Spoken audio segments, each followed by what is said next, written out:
Hello guys, আজ চট্টগ্রাম সীতাকুণ্ড চন্দ্রনাথ পাহাড়ে একদম উপরে উঠলাম। উঠতে উঠতে ক্লান্ত হয়ে গেলাম। দেখেন মানুষ সবাই ক্লান্ত হয়ে গেছে। হর মহাদেব। দাদা ক্লান্ত হয়ে গেছে। দাদা কেমন লাগলো জিনিসটা? আমার উঠতে উঠতে ক্লান্ত লাগছে, কিন্তু এবার নিয়ে কয়বার উঠছেন দাদা? এখানে এখানে অনেকবার আসা হয়েছে, 4-5 বার আসা হয়েছে না? দাদা ভালো কোথা থেকে লাগে। আসলেন? আমি গাজীপুর থেকে আসছি। দাদা গাজীপুর থেকে আসছে, দাদার জন্য দোয়া করবেন। ঠিক আছে।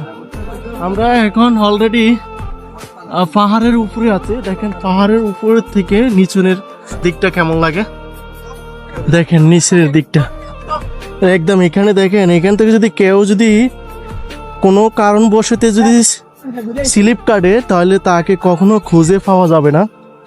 এই যে দেখেন এখানে অনেক মানুষ কিন্তু জড়ো হয়ে উঠতে আছে। তা আপনারা যারা যেখান থেকে আসেন না কেন, সবাই সাথে একটা স্টিক নেবেন। চট্টগ্রাম সীতাকুণ্ড চন্দ্রনাথ পাহাড়ে উঠতে একদম পাহাড়ের নিচে এই স্টিকগুলো বিক্রি করা হয় মাত্র 50 টাকা।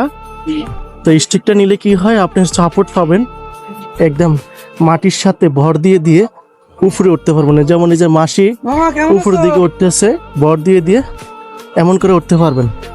তা আমার সাথে আরেকজন আছে, আমার মামা, ওই যে উপরে চলে গেছে উপরের দিকে। আমি ভিডিও করতে করতে উপরে উঠতেছি। তো আপনারা সবাই আমার ভিডিওটা যারা দেখেন তারা অবশ্যই লাইক শেয়ার করে সবাই পাশে থাকবেন।